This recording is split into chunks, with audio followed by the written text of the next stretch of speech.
Oke, saya tertarik Pak dengan misi dan visi UOM ya. Jujur saya waktu itu pun diajak ya untuk bergabung dengan UOM. Kebetulan nih teman-teman sini Pak Marzuki, Pak Dedi ini adalah sesepuh lah pendiri UOM ya. Karena kita sadar Pak, ya bersaing di era global seperti ini akan sangat sulit bila kita lakukan seorang diri ya. Bagaimana mungkin kita bisa bersaing dengan pemodal besar apabila kita bertarung mengandalkan kekuatan masing-masing. Nah, visi dan misi UOM ini eh, saya sangat tertarik bagaimana memberdayakan bengkel-bengkel UKM ini eh, bisa mempunyai daya saing. Ya, anggotanya tersebar ya di beberapa provinsi di Indonesia. Cuma saya mau tahu nih, Pak Deddy ini kan sebagai salah satu penggagasnya ya, kenapa UOM ini ada di Minahasa ya terdaftarnya? Biasanya kan namanya organisasi politik atau organisasi apa itu di Jawa dong, sebagai sentral gitu. Boleh Pak, mungkin diceritakan sedikit tentang visi misi dari UOM ini dan kenapa kok bisa ada di Minahasa nih? Oh iya, iya gini Bang Henry. Jadi pada awalnya itu saya dengan Pak Wandi ya ngobrol itu pertama-tama tentang scan tools ya, yang waktu itu gembar-gembor kan di promosikan sama dokter teknik ya, akun dokter teknik waktu itu. Jadi kita ngobrolnya itu berjam-jam, kita nggak sadar itu udah jam 2, jam 3 pagi gitu kan. Karena mungkin ada kesamaan ya, kesamaan visi ya. Kalau ke depannya itu bengkel kan kita sekarang udah serba online gitu. Sudah serba elektronik gitu. Jadi KTP aja itu kan sudah online, bisa dicek di apa namanya? Di Jawa nomor KTP saya gitu kan. Bisa diketahui ini asli atau enggak gitu kan. Kemudian gimana nanti persaingan ke depan kan pasti online gitu. Bagaimana kita kiat-kiat kita untuk menghadapi perubahan-perubahan yang terjadi di dunia perbengkelan gitu. Jadi ada suatu gagasan dari yang muncul waktu itu, gimana kalau kita buat suatu organisasi yang legal gitu, yang legal gitu.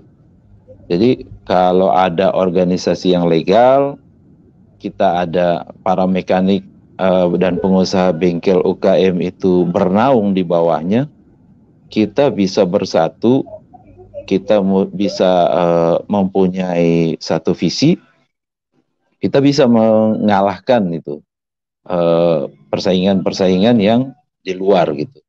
Jadi kenapa ada di Minahasa Tenggara? Karena sesuai dengan kesepakatan kita sama admin yang lain, bahwa saya waktu itu dipercayakan untuk mengurus akta pendiriannya gitu kan.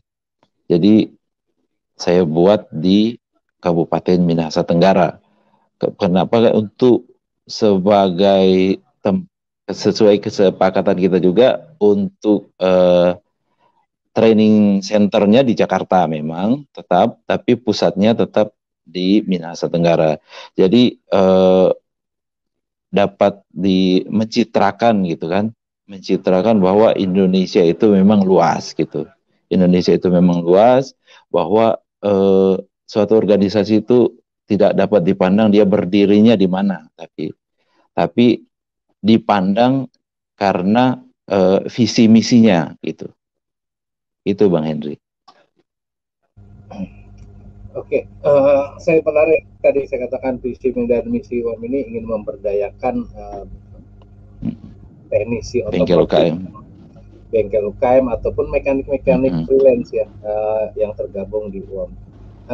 Saya mungkin bertanya ke Mas Wahyu ya yang baru merintis atau baru memulai, apa kira-kira dampaknya Mas dibandingkan dengan ya udahlah jalankan aja bisnis ini seorang diri single factor, ngapain sih ribet-ribet ikut organisasi, kayak kurang kerjaan aja gitu.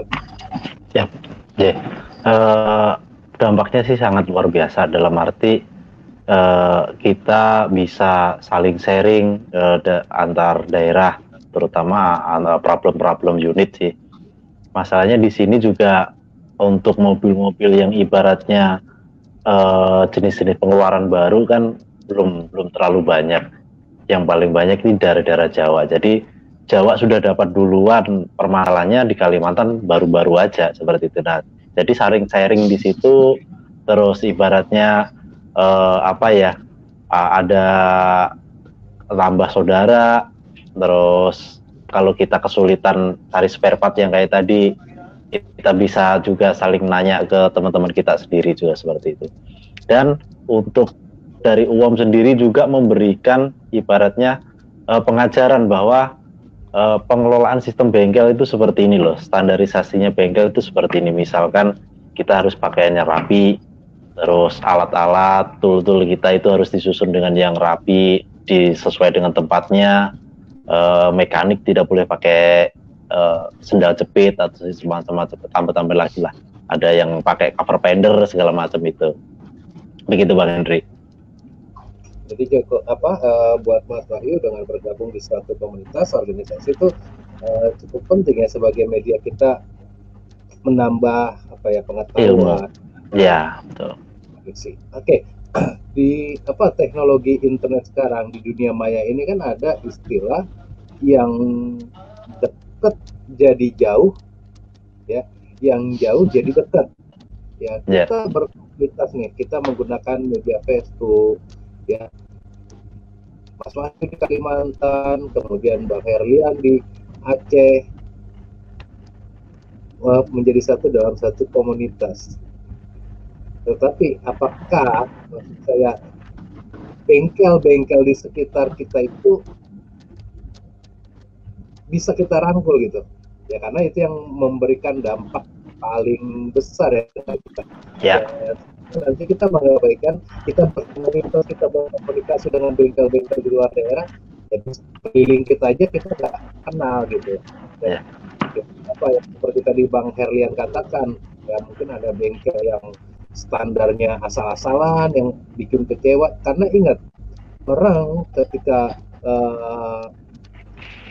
kecewa dengan satu bengkel, pasti dia akan mencap bengkel yang lainnya pun sama seperti itu. Betul.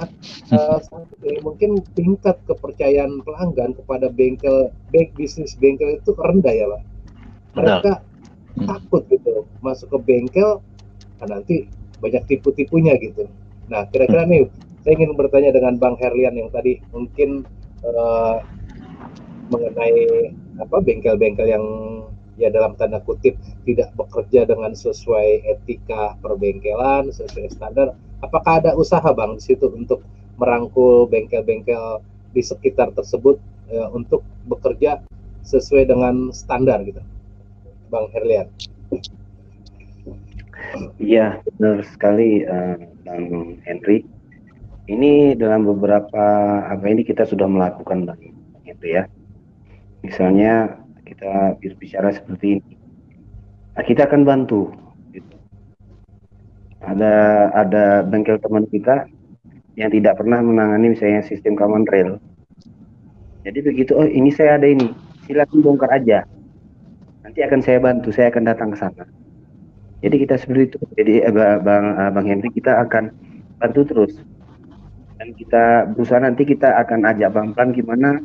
Saya kepinginnya di Aceh khususnya di Akeon sama Gunung Meriah ini Bang Henry ya. Bisa kita bekerja sesuai dengan standar mobilnya lah gitu. Karena kan kebanyakan ini yang katanya gitu Bang Henry. Bukalah ini, bukalah itu, buka ini. Yang jadinya ya hancur-hancuran. Jadi begitu datang ke tempat kita, waduh. Terus ada kawan-kawan nanti pun datang, aduh ini gimana? Karena seharusnya kemarin kita ajak diskusi lah. Nah, kita nggak apa kok, orang ilmu nggak dibawa mati kok Bang Henry.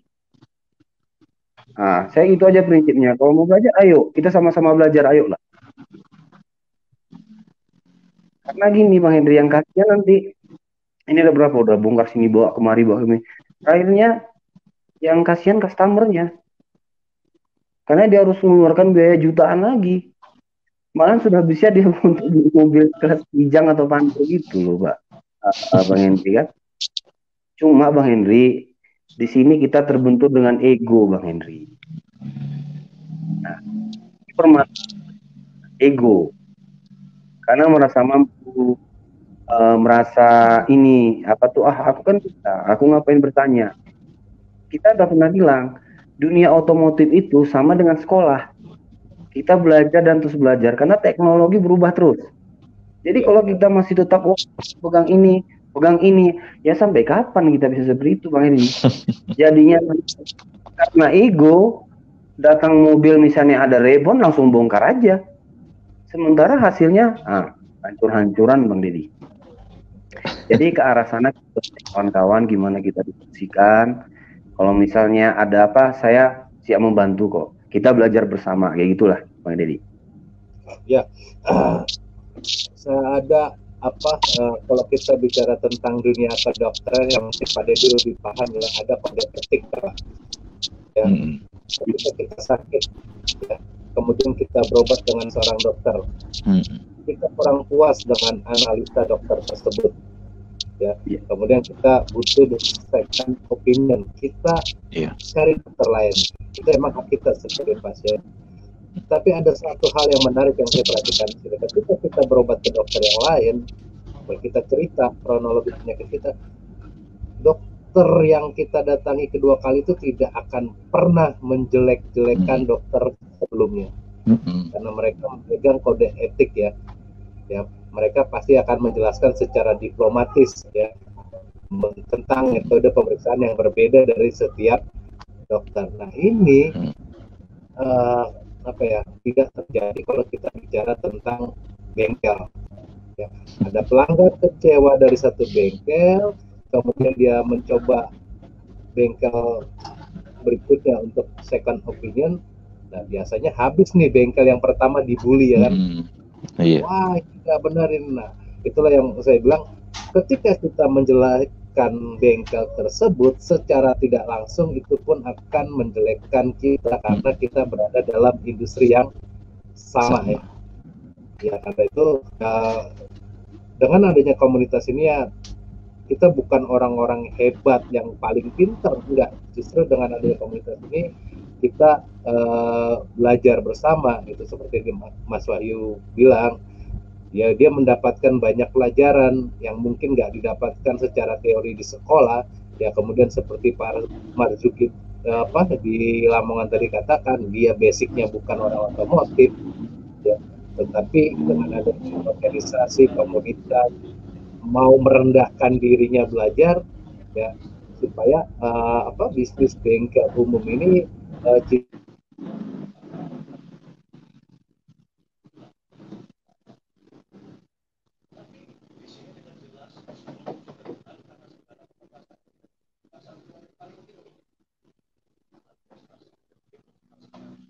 kesempatan dalam kesempitan. Oke, kalau kita bicara tentang uang, mungkin kita tidak bisa terpisahkan dengan Pak Wandi ya. Dia ketua UOM yang ya sudah 2 periode ya mungkin ya. Mungkin kita bisa diskusi lebih lanjut nih dengan Pak Wandi ya. Kita mantap sih visi dan misi UOM ini. Ya saya dengar juga sering terjadi cekcok dalam tanda kutip di ruang admin ya. Ada perang ya, tapi perang untuk kebaikan. Mungkin kita bisa langsung diskusi dengan Pak Wandi sebagai ketua UOM. Pak Wandi. Ya, selamat malam teman-teman semua. Waduh. Malam. Saya kedatangan vokalis Jamret nih. Saya ini Kalau tampil di kamera saya nggak pede kalau nggak pakai kacamata. Sama-sama seperti saya Pak berarti. Pak Wandi, tadi kita bicara panjang lebar tentang teman-teman di berbagai daerah yang luar biasa dengan adanya teknologi ya. Kita bisa terhubung, terkoneksi, walaupun kita mungkin secara fisik belum pernah bertemu, tapi sudah seperti saudara ya. Kita saling diskusi, kadang saling berantem, saling ngambek. Ya, itu sama ya. Ya, poinnya di situ kita untuk kebaikan.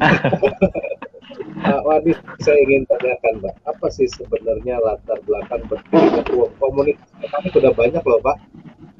Kalau ibaratnya kita bicara partai politik, udah ada parpol yang lain gitu. Kenapa sih nggak lagi nih si komunitas seperti ini gitu?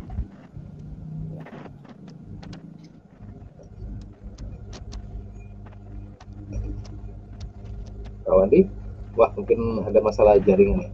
Iya.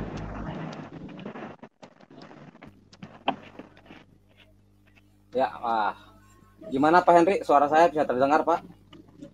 Jelas Pak, jelas terdengar betul Pak. Ya,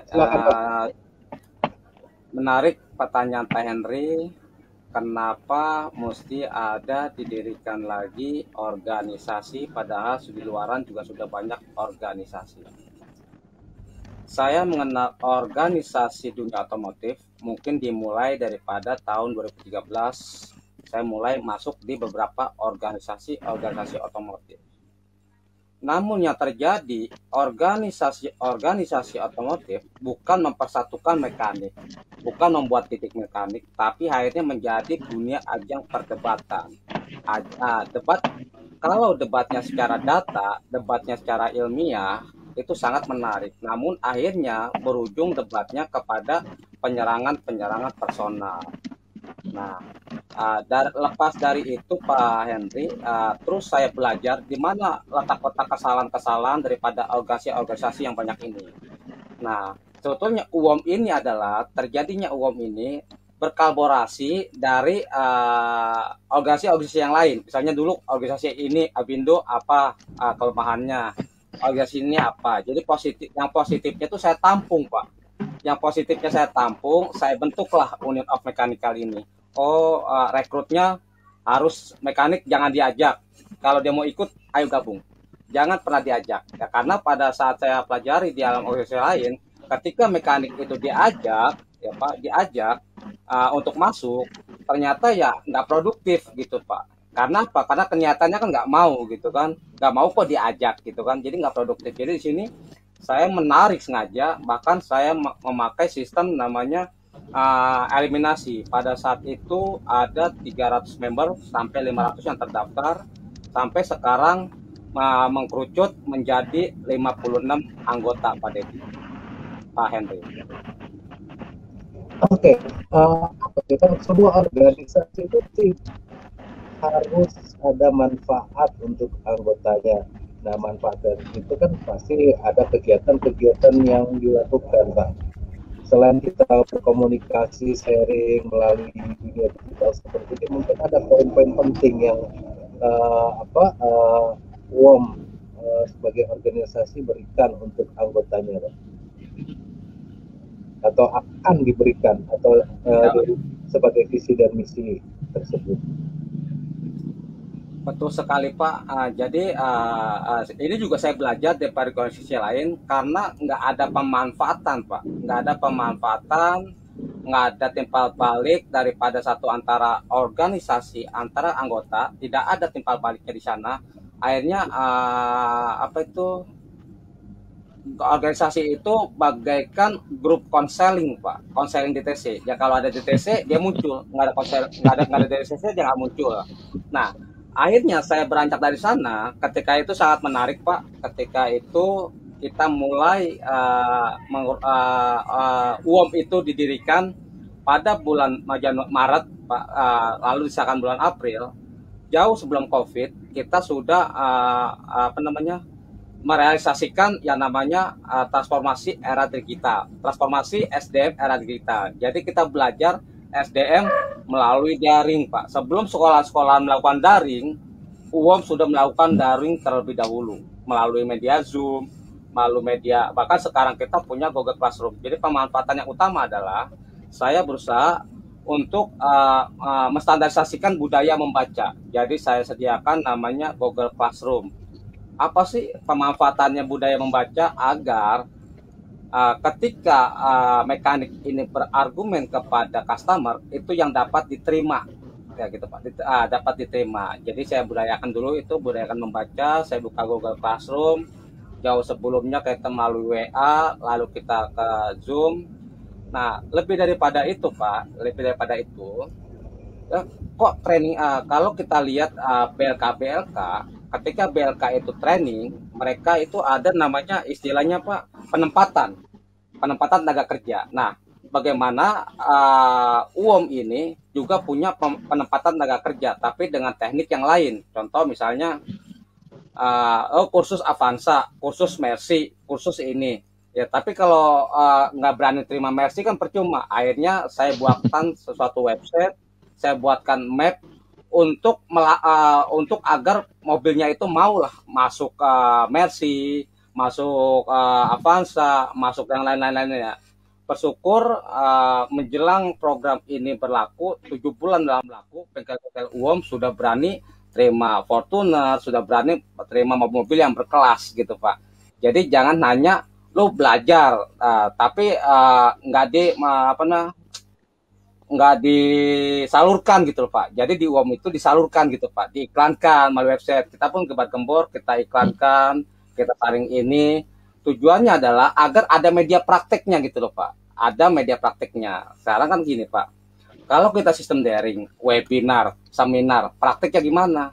Nah, seandainya saya mau melakukan praktek, bukankah saya membubaratkan anggota? Oh, yang dari Sulawesi datang ke Jakarta, yang dari Medan datang ke Jakarta. Nah, bagaimana kalau prakteknya dia itu kita berikan modal teori, kita berikan modal forum, dia praktek. Nah, bersyukur Pak, kita sudah melakukan, bahkan sangat unik sekali. Yang belum pernah sama sekali megang Matic, kita pantau dari UOM, berhasil Pak.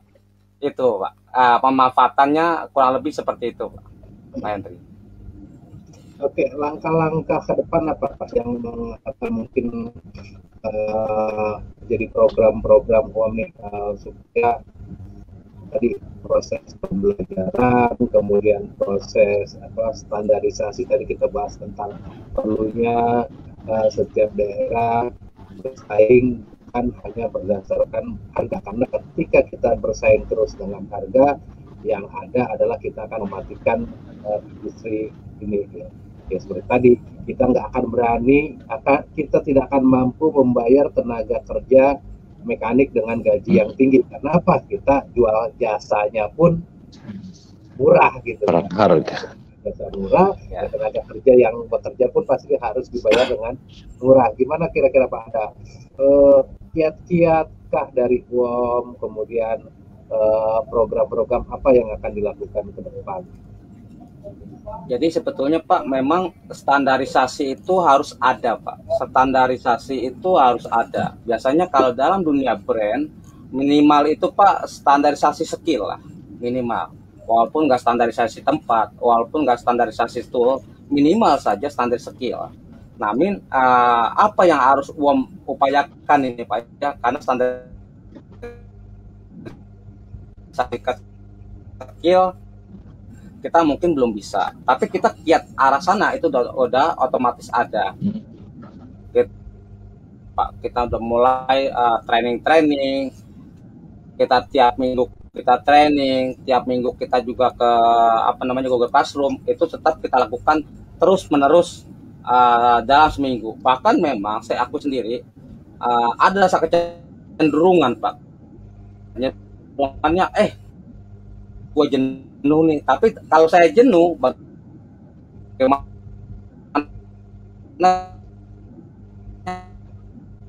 yang lain gitu kan? Ya udah mulai. Ya masalah standarisasi Pak ya, kita mulai dulu standarisasi harga. Suaranya standarisasi harga skala nasional Pak ya, merata dari Jawa Bagaimana Pak? Ini sekarang udah terdengar Pak? Tes. Masih ada putus-putus Pak. Ya, masih putus-putus. Gimana udah terdengar? Nggak sampai nanti ke susah, jadi nanti bisa salah tangkap. Oke, coba lagi Pak.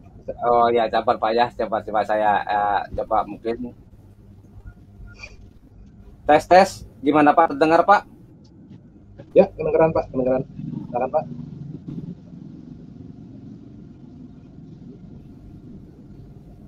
Tes. Ya, Ya, silakan Pak. lanjut. Dengar Pak ya? Ya menyangkut standarisasi harga memang harus dilakukan Pak. Ya, harus dilakukan. Contoh misalnya di Jawa atau di Sumatera harga Coca-Cola itu tetap sama. Itu bukan ikan Coca-Cola apa ya? Pak Sikirin sama putus lagi. Bukan. Ini hanya harus tetap sabar Pak, saya lagi setting dulu coba. Mungkin jaringan saya ini.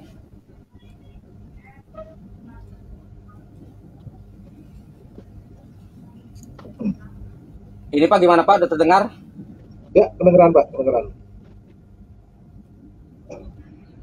Dengeran dong. Terdengar ya? Oh, sabar Pak. Mungkin kurang dekat mic kali ini. Jangan terlalu jauh Pak. Ntar Ini hilang. Pak, perihal standarisasi harga ya, kita ambil analogi sederhana saja. Misalnya suatu minuman aqua dari Sabang sampai Merauke tetap pun sama, walaupun standarisasi wilayah UMR itu berbeda, tapi harga tetap sama. Nah, kenapa sih di bengkel Sulawesi, Jawa, apa semua standarisasi harga berbeda? Nah, kiat-kiat daripada UOM ini Pak, ya kan, kiat-kiat daripada UOM ini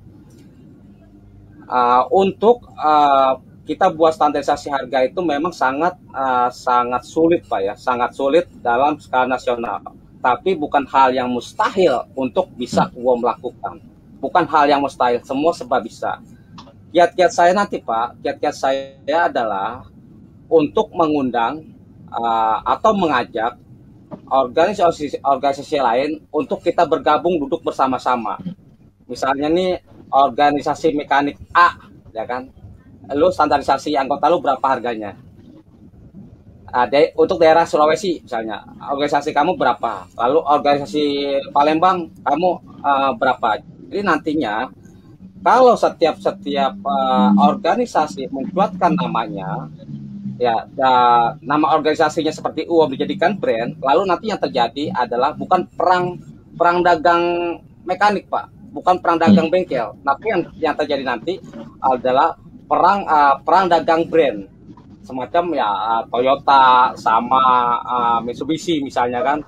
Nah, ketika Toyota dan Mitsubishi sampai sekarang pun berperang, tapi mereka berperang yang kreatif Pak, bukan semacam bengkel berperang jatuhin harga. Kita nggak berperang kreatif gitu. Jadi harapan saya itu, jadi nanti kita duduk bareng nih Pak, bengkel-bengkel, organisasi yang lain, kita duduk bareng. Organisasi kamu tuh berapa sih standar harganya? Organisasi saya sekian, oke. UOM sekian, ini sekian.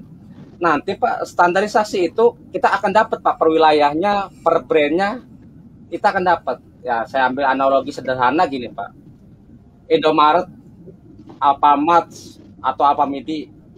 Indomaret dari Sabang sampai Merauke harga sama, tapi berbeda dengan Alfamidi, walaupun yang dijual tuh sama gitu. Sama, nanti kalau kita perang, ya itu akan terjadinya perang brand antara Indomaret dan Alfamidi, perang brand. Walaupun dagang kacang, di dagang kacang tapi harga beda hanya karena beda brand. Nanti yang terjadi adalah beda brand. Jadi jangan ada konsumen begini nanti. Sering ya konsumen tuh ada komplain masuk, Pak, kok di bengkel ini beda, bengkel ini beda. Ya karena saya nggak bisa menjawab secara ilmiah, lalu saya jawab begini. Jawaban saya kepada customer, Pak, tidak bisa kita menyamakan suatu harga dengan tempat yang sama, dengan tempat yang berbeda. Misalnya si bengkel sana mungkin dia nggak ngontrak tanahnya, jadi harganya lebih murah. Mungkin karyawannya gajinya murah, mungkin bayar listriknya murah. Nah, kita nggak bisa Pak samakan begitu. Mungkin ke depannya saya bilang saya akan bisa menstandarisasi harga gitu ya. Nah, kiat-kiatnya adalah Pak, kita kembalikan kepada organisasi Pak. Jadi yang bisa berperan organisasi. Nah, nanti ketika ada bengkel baru seperti kayak Pak Herlian, ada baru 2 tahun belajar mekanik, bikin bengkel. Nanti kalau sudah organisasi sudah efektif, ketika ada bengkel baru mau muncul di daerahnya, dia harus daftar dulu di organisasi, gitu Pak. Harus terdaftar dulu di organisasinya, gitu. Nanti akan terbentuk secara sendirinya Pak. Mungkin sekarang ini kita dunia yang nggak pernah bisa kompak, dunia yang tidak pernah bisa kompak adalah dunia perbengkelan. Kita harus jujur. Gini ya Pak, dunia kelontongan dia kompak kok Pak, sembako harganya, dagangnya pepet-pepet, nggak ada yang jelekin, oh beras lu jelek, beras gue jelek, nggak ada Pak. Toko spare part Atrium Plaza itu, coba Bapak tanya, Atrium Plaza tanya dari ujung blok A ke blok B, ditanya pasti semua bilang orang barangnya ada. Nah kalau kita logika nih, tokonya kecil, masa sih ada beper, tapi dia bilang ada.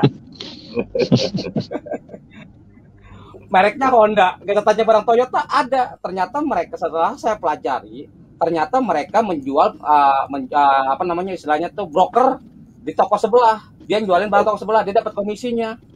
Kan betulnya bersaingnya sehat itu Pak. Dia kan bersaing dari pesaing. Ya dia jualin toko sebelahnya dia cuma dapat komisi, jual toko sebelahnya cuma komisi. Alangkah indahnya ketika bengkel-bengkel seperti usaha-usaha yang lain mereka itu bekerja sama, sangat enak Pak. Contoh misalnya bengkel saya nih nggak ada metik, teman saya bengkel spesialis metik, saya bikin rujukan surat kayak semacam dokter Pak, rujukan surat kamu datang ke sana, dari bengkel metik sana saya dapat komisi, dari sana dapat hasil, kan enak sebetulnya Pak kalau kita kerja sama yang baik. Kenapa sih rumah sakit kok dokter nggak bisa jantung, dokter kok nggak bisa usus? Bukan nggak bisa, gitu kan. Mereka lebih enak dapat komisinya aja mungkin gitu loh Pak. Kayaknya sih seperti itu kan. Sebetulnya mereka masih bisa lah dia belajar. Kenapa Kak kita nggak usahain seperti itu kan? Gitu. Kenapa sih kita nggak usahain seperti itu mekanik daripada yang tadinya bukan bengkel metik dipaksakan bengkel metik, akhirnya nama bengkel yang dipertaruhkan. Lebih baik kita cobalah misalnya nih daerah Lamongan ada bengkel spesialis kaki-kaki, ada bengkel spesialis mesin, ada bengkel spesialis apa gitu kan. Ketika bengkel itu datang, kita bikin rujukan gitu Pak, rujukan ke bengkel sebelah lo pasar Sopleker. Ya kan Pak Marzuki kan dapat komisi, nggak kerja dapat duit. Nah, kita ambil contoh di Atrium Plaza seperti itu, toko spare part. Jadi semua bidang-bidang usaha Pak, semua sekarang udah kompak. Hanya tinggal dunia mekanik yang belum kompak. Jujur, kalau ada yang bilang kompak itu berarti dusta, sebesar-besarnya dusta itu. Itu Pak kita saya. Mudah-mudahan nanti depan kita dengan adanya UOM ini bisa ibaratnya jadi tempat belajar bersama Pak, tempat diskusi. Ya, jadi harapan saya sih Pak, jadi harapan saya nih gini Pak Henry, harapan saya organisasi yang lain mencuatkanlah identitasnya gitu Pak, mencuatkan kayak UOM ya. Saya kasih contoh, lu anggota bikinlah identitas lu sebagai anggota. Seperti saya pernah ngomong sama Pak Marzuki tergabung di HBBA. Saya bicara langsung Pak Marzuki, kalau Pak Marzuki bergabung di HBBA tidak keluar di UOM tidak apa-apa, yang penting identitasnya tuh ada gitu Pak. Identitasnya macam kayak seperti apa sih identitasnya secara analogi sederhana, semacam ada partai PDI, partai PAN dan segala macam partai, mereka perang di luar politik, mereka perang, tapi ketika di meja politik mereka tuh teman semua. Nah, harapan saya semacam begitu Pak. Harapan saya organisasi yang lain kita perang brand, tapi kita duduk bareng untuk misi yang sama. Misi yang sama apa sih misinya? Mencitrakan mekanik bengkel yang baik. Kenapa sih harus citra bengkel itu baik? Hello, mekanik itu dunia mekanik itu dunia akademis loh, mekanik itu akademis loh, gitu kan. Oke, itu Pak. Nah, menyambung jawaban Pak Henry yang kedua, langkah apa sih yang UOM lakukan terlebih dahulu? Langkah UOM yang lakukan terlebih dahulu adalah membuat standarisasi informasi, Pak. Standarisasi informasi yang saya bikin slogan menggapai dunia maya, membuktikan fakta. Standar kebanyakan orang menangkap informasi itu sekedar antara fact to fact, ngomong ya Pak ya, antar bicara saja itu dianggapnya informasi, padahal informasi nggak sebatas itu. Informasi bisa dari video, bisa dari pakaian, bisa dari cara status, bisa dari cara segala macam, itu pun adalah media informasi. Nah, saya gelar tuh Pak, informasi UOM gunakan memakai pakaian batik. Pertama dulu Pak, ya. Kenapa sih banyak protes saat itu Pak? Kenapa sih nggak pakai wearpack saja? Karena begini Bang, katakan wearpack itu tidak identik dengan mekanik, tidak identik dengan mekanik. Sekarang Pak, saya bilang petugas kebersihan pun pakai wearpack. Ya, nah sekarang kita masuk ke hotel yuk kita masuk ke hotel. Kamu bedakan antara tukang sapu dan manajer, bedakan mana? Kamu pasti keliru, semuanya pakai batik. Dari tukang sapu pakai batik semua. Kenapa sih? Gitu kan? Nah, mereka mengangkat citra. Nah, citra ya. Jadi mereka saling menghargai. Makanya ketika orang pada senang tuh Pak, senang masuk ke hotel tuh, semua orang tuh merasa terhargai. Nah, adanya bengkel. Nah, ini juga kan informasi Pak. Oh, kalau pakai seragam ini berarti UOM. Nah, itu informasi udah dapat kita satu, orang udah mengenal kalau yang mekanik batik UOM. Standarisasi kedua, standarisasi informasi yang kedua adalah kebersihan. Karena saya pernah bilang sama teman-teman, yuk kita buat standarisasi, bahwasanya standarisasi itu tidak perlulah mahal. Kalau standarisasi gedung, standarisasi alat, UOM belum mampu. Karena UOM masih ada yang freelance, masih ada UOM belum mampu. Tapi masa sih standarisasi kebersihan aja nggak mampu? Terlalu, kan gitu saya bilang. Mulailah UOM mulai giat, kerja-kerja mulai bersih, status EPI mulai bersih. Nah, lalu yang habis standarisasi kebersihan sudah mulai sedikitnya dilakukan, Pak ya. Lalu saya buat standarisasi profil, Pak. Standarisasi identitas diri. Saya katakan saat itu saya gemborkan, kamu buat iklan. Tapi foto kamu nggak ada, alamat kamu di EPI nggak ada, nomor telepon nggak ada. Orang mau percaya di mana? Saya bilang. Saya kasih analogi aja. Sales ketika menawarkan harga, dia memperkenalkan diri. Nama siapa, alamat di mana, kantornya di mana. Nah, itulah Pak yang sangat saya sayangkan di pihak bengkel. Standarisasi informasi aja nggak punya. Iklan, ya kan? Tapi nggak jelas FB-nya, fotonya malah foto-foto mainan, foto apa, ya kata di sini lah Pak, ya itulah saya buat. Makanya akhirnya saya bilang, oke lah, kalau kamu malu menampilkan wajah kamu, karena kan berbagai orang kan Pak percaya dirinya masing-masing Pak ya, percaya diri masing-masing. Oke lah kalau kamu malu, berarti profil kamu cukup pakai logo aja, logo UOM persamaan. Jadi kalau orang melihat logo UOM berarti melihat saya, gitu kan, sama saja kan, berarti melihat perusahaannya.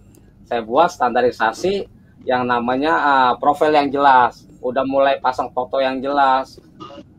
Setelah standarisasi identitas sudah mulai dijalankan, lalu saya buat Pak standarisasi intelektual. Standarisasi intelektual. Di mana sih standarisasi intelektual? Sangat mudah Pak. Jangan suka nyinyir di postingan, ya kan, itu utama. Lalu bicara yang pas, bicara yang apa, karena apa saya bilang? Karena orang menilai kamu pintar itu, pintar nggak kelihatan.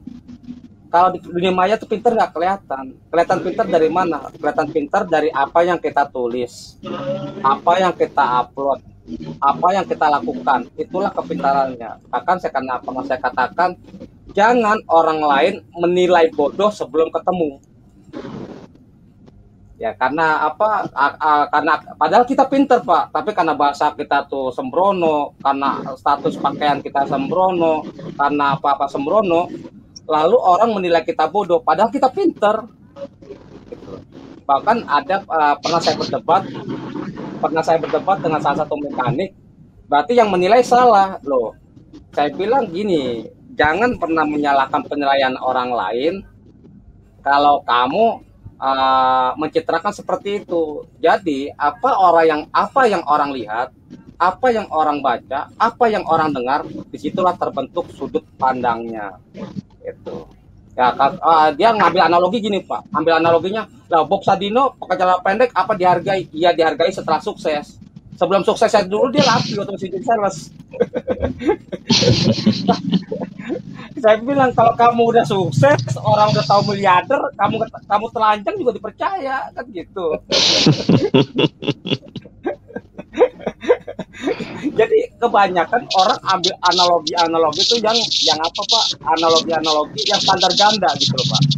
Iya Bob Sadino sekarang pakai celana pendek orang dihargai. Dulunya waktu jadi sales, kan dunia kan sales itu kan. Orang nggak percaya dia pakai celana rapi, pakai jas. Nah. Akhirnya setelah standarisasi informasi sekarang udah mulai digalakan, status sudah mulai baik. Ya kalau jadi saya bilang fokuskanlah dunia media sosialmu untuk mencari uang.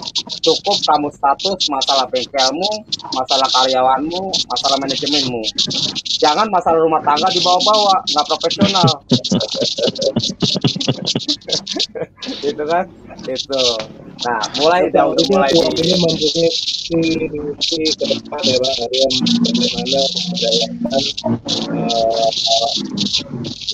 mekanik freelance ya, kemudian juga UKM bengkel otomotif bagaimana bisa berkolaborasi, saling bekerja sama, saling mengisi untuk kemajuan bersama tadi ya, supaya visi dan misi betul, kita Pak.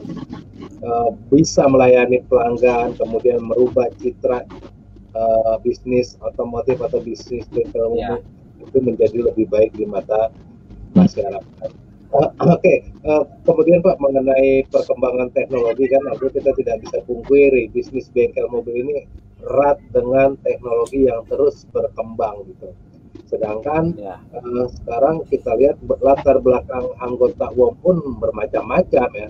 Ada yang emang praktisi otomotif dari awal, ada yang penyuluh pertanian, ini ada yang dari kesehatan, ada seorang pengajar dunia pendidikan Pak. Apalagi background saya lebih jauh Pak, kalau background saya belum cerita ini. Apakah kita bisa nih Pak, yang bisa dilakukan oleh UOM supaya anggota UOM itu minimal selalu update dengan perkembangan teknologi sehingga bisa memberikan juga pelayanan, artinya continuous improvement-nya ada. Ya kalau dulu cuma bisa nangani mobil-mobil karburator, ada mobil Benz sekarang yang bermesin EV. Nah, nanti next ada mobil-mobil elektrik atau hybrid. Apa yang bisa dilakukan oleh UOM sebagai organisasi, Pak? Supaya anggotanya tadi bisa mengikuti itu. Seperti logo dari UOM itu Pak, logo daripada UOM itu transformasi SDM digital. Kita belajar melalui training digital, dan upaya-upaya mengupgrade ilmu itu telah kita lakukan Pak jauh ke belakang. Sudah kita lakukan tentang cara kerja ini, cara kerja itu, dan bla bla bla sudah kita lakukan. Bahkan rencana ke depannya kita sudah merancang namanya aplikasi Pak, aplikasi training. Jadi saya namakan UOM Montir Pro Academy. Di situ kita bisa mengulas dari dasar sampai akhir. Jadi semacam semacam masuk kita dalam sebuah perguruan lah Pak. Di situ udah ada tercatat di situ. Jadi rekod-rekodnya, nilai-nilainya semua kita ada di situ. Mungkin kita masih lagi susun Pak masalah itu, dan masalah mobil elektrik mencuatnya nanti mungkin di akhir tahun ke depan kita akan mengundang trainer Sumardi, lalu trainer-trainer yang ahli-ahli elektrik di belakang layar UOM sudah siap untuk mendukung program-program Union of Mechanical gitu Pak. Begitu Pak jawaban saya Pak. Oke, terima kasih Pak Wadi. Artinya kita berharap ya UOM ini sebagai organisasi ya bisa memberikan manfaat yang sebesar-besarnya untuk seluruh anggotanya ya, dalam rangka kita memberikan pelayanan yang terbaik buat pelanggan kita. Oke Pak, saya minta closing statement dari masing-masing ya mengenai harapannya di bisnis bengkel ini. Atau ada yang ingin disampaikan Pak sebelumnya? Pak Wandi, Pak Mas Herlian atau Pak Marzuki Pak? Ya. Saya Pak mau sampaikan ya. Saya sampaikan khususnya kepada anggota UOM Pak, khususnya kepada anggota UOM, dan kita belajar Pak ya, kita belajar kepada siapapun. Bahkan sekarang hari ini Pak, hari ini dari kemarin saya belajar sama Samsuri Pak. Dia membuat kalimat yang sangat menarik. Kalau customer bisa, kalau mekanik bisa follow up, konsumen juga bisa follow up trust. Saya Pak terguncang hati saya Pak. Ini follow up trust betul juga. Jadi kan ketika mekanik mengadakan pendekatan, ketika mekanik mengadakan pendekatan kepada konsumen, konsumen malah menyelidiki kita itu istilahnya Pak. Follow up trust itu kan menyelidiki Pak. Gue mau percaya sama lu, gue mau cari referensi dulu nih. Ya referensinya melalui status FB, melalui status WA, melalui status yang lain-lainnya ya. Dan himbauan saya kepada anggota UOM khususnya, berhati-hati dalam media sosialmu. Berhati-hati dalam media sosialmu. Kalaupun itu tidak membunuhmu, mungkin akan mengurangi sisa rezekimu. Betul Pak, rezeki memang datang dari Tuhan. Memang betul rezeki datang dari Tuhan, tapi Tuhan nggak datangkan langsung ke mulut kita, tapi Tuhan datangkan rezeki dari orang lain. Orang lain yang mengasih rezeki. Nah, itu aja Pak harapan saya Pak. Itu aja. Oke, mungkin dari Mas Fahir nih, harapan atau mungkin apa yang ingin disampaikan? Ya mungkin hanya beberapa yang mungkin dapat saya sampaikan di sini, bahwa untuk anggota-anggota yang lain, teruslah kita bersama-sama belajar di sini. Apa yang kita dapat di sini, insya Allah kita bisa mengaplikasikan untuk kedepannya juga. Jaga kekompakan, semuanya tetap bersaudara. Apa yang ada di UOM ya harus kita jalankan betul-betul program-program semuanya. Mungkin itu Pak. Bang Herlian, abang saya dari Aceh, apa harapannya Bang ke depan kita mengenai bisnis kita, usaha kita di bengkel umum ini dan khususnya di UOM? Iya, kalau dari kita Mas, Bang Henry ya belajar dan terus belajar dan belajar. Jadi kita sangat bersyukur dengan adanya wadah UOM, apalagi ini udah didukung dengan Montreal Pro lagi ya kan. Jadi apapun kita bisa.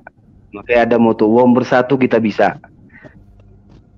Ya itu aja kira-kira Mas Bang Hidup. Terima kasih abangku Pak Marzuki, dengan segala hormat silakan Pak memberikan closing statement-nya untuk acara kita malam ini. Ya, alhamdulillah sekali. Setelah tadi ini kita saling mengenal antara dari Sabang menjadi satu dan besar. Kita belajar bersama, kita belajar semuanya di kemajuan. Mudah-mudahan dari seluruh anggota UOM dan saudara semuanya, dengan adanya kegiatan ini, dengan adanya UOM ini, semakin solid, semakin cepat bisa jalankan dengan baik.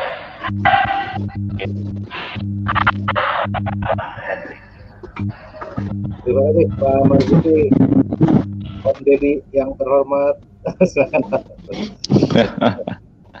Ya, terima kasih Bang Henry. Jadi closing statement saya pada malam hari ini mengenai ajakan ya buat seluruh mekanik di Indonesia. Profesi yang lain itu sudah memiliki standar kompetensi. Memang kalau kita pandang saat ini mungkin masih jauh ya, masih jauh untuk standar kompetensi secara nasional dilakukan oleh organisasi mekanik. Tapi itu bukan suatu hal yang mustahil. Jadi mari kita mekanik Indonesia itu saling menopang dari berbagai macam organisasi, saling menopang untuk mewujudkan adanya organisasi profesi mekanik. Jadi sehingga mekanik ini dapat diakui di seluruh Indonesia sebagai suatu profesi. Sehingga dalam pengakuan sebagai suatu profesi kita dapat mewujudkan apa yang disebut sebagai standar kompetensi. Jadi untuk memulainya, mari kita mulai dengan saling menghormati. Saling menghormati dengan mudah. Tidak ada lagi bahasa-bahasa, oh ini limpahan dari bengkel sebelah. Jadi itu kita tidak langsung merendahkan bengkel-bengkel yang di sekitar kita. Mari kita saling rangkul, kita kerjasama. Sehingga kita dapat mewujudkan masa depan mekanik dan bengkel UKM yang lebih maju, lebih sejahtera. Jadi di Minahasa Tenggara tempat munculnya ide Union of Mechanical bisa menyebar ke seluruh Indonesia. Itu harapan saya, dan kita tetap menjaga kekompakan bersama UOM, bersatu kita bisa. Terima kasih Pak Dedi. Pak Ketua, mungkin ada yang ingin disampaikan sebelum kita tutup acara kita ini, sudah hampir 3 jam kita berbincang-bincang. Betul. Pertama, saya minta interupsi kepada wakil saya, Pak Herlian, kepada Dewan Pengawas saya, Pak Dedi, kepada Bendahara Pak Marzuki, dan kepada Wahyu sebagai sekretaris. Saya minta mohon izin dan minta mohon kita satu sepakat. Sekarang kita gantian bertanya kepada Bapak Henry.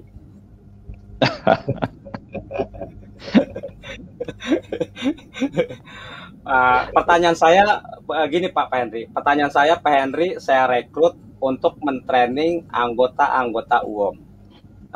Merekrut anggota-anggota UOM.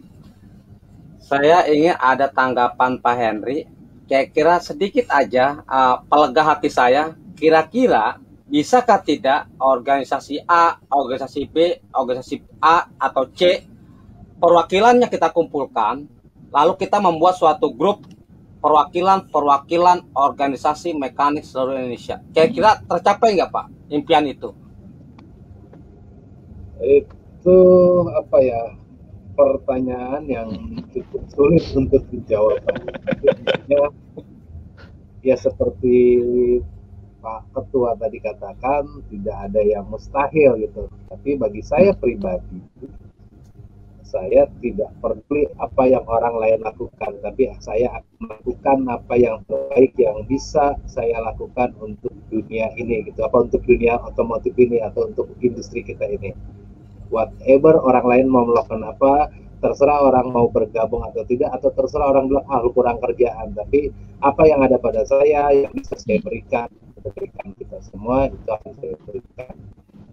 Dan Tuhan merestui segala keinginan kita, apa yang kita cita-citakan itu tercapai, tapi minimal setidaknya kita sudah melakukan, daripada kita mengharapkan sesuatu tetapi tidak melakukan apa-apa.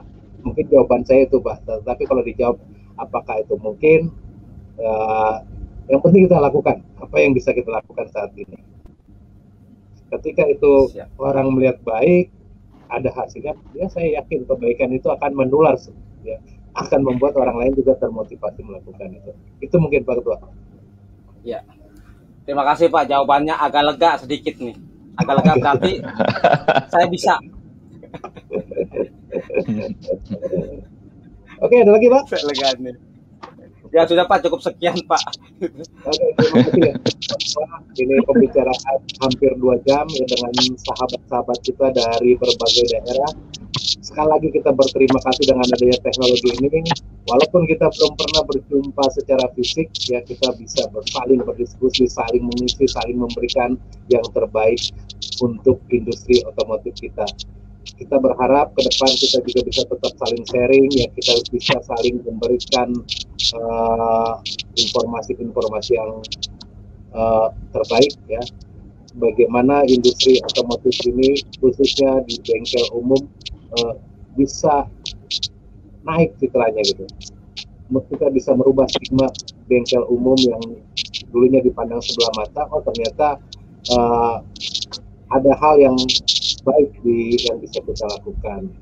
Terima kasih ya teman-teman. Tetap dukung kita ya, supaya minggu-minggu berikutnya atau di waktu yang mendatang kita akan tetap hadirkan nih tokoh-tokoh khususnya praktisi-praktisi di bengkel otomotif. Ya, saya juga menghimbau teman-teman yang lain mau berbagi, ya, mau saling sharing, ya supaya apa demi kemajuan kita bersama. Saya rasa sekian. Selamat malam. Sampai bertemu kembali. Bersatu kita bisa. Kita bisa. Bersatu kita bisa.